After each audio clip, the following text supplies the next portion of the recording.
तर ही थेट दृश्य आपण पाहतोय। नाशिक महापालिका स्थायी समिती सभापती पदाची रस्सीखेच सध्या वाढलेली आहे। भाजपकडनं मच्छिंद्र सानप यांनी उमेदवारी अर्ज देखील भरलेला आहे। तर अपक्ष उमेदवाराला राष्ट्रवादीकडनं सभापती पदासाठी उमेदवारी दिल्याने निवडणुकीमध्ये आता भाजप विरुद्ध राष्ट्रवादी अजित पवार पक्ष आमने-सामने आलेले आहेत।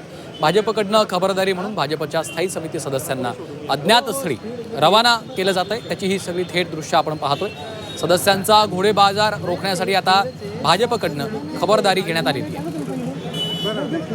योगेश खरे आमचे प्रतिनिधी सध्या फोन लाईनवरनं आपल्यासोबत आहेत। योगेश, सदस्यांचा घोडेबाजार रोखण्यासाठी भाजपनं आता खबरदारी घेतल्याचं आपण पाहतोय, काय नेमकं घडतंय, काय अपडेट्स आहेत? खरं आहे, स्थायी समिती अध्यक्षपदासाठी सुद्धा मोठी चुरस निर्माण झालेली आहे। राष्ट्रवादी पक्ष उमेदवार मुकेश शहाणे हे सध्या राष्ट्रवादीच्या गटामध्ये आहेत आणि त्यांनी सुद्धा आपला फॉर्म हा स्थायी समितीच्या अध्यक्ष सभापती पदासाठी भरलेला आहे। तर दुसऱ्या बाजूला भाजपकडून मच्छिंद्र सानप यांनी फॉर्म भरलेला आहे। त्यामुळे या दोघांमध्ये चुरस निर्माण झाली आहे। कुठलाही दगाफटका होऊ नये या दृष्टिकोनातून या सर्व उमेदवारांना, जे काही स्थायी समितीचे सदस्य आहेत या आणि ते उमेदवारांसह या सर्वांना बाहेर अज्ञातस्थळी नेले जात आहे।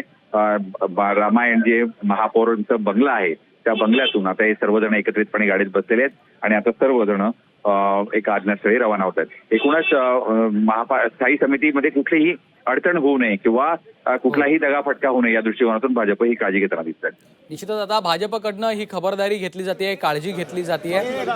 त्यामुळे आता सध्या या सदस्यांना रवाना केलं जात असतानाची ही सगळी थेट दृश्य आपण पाहतोय।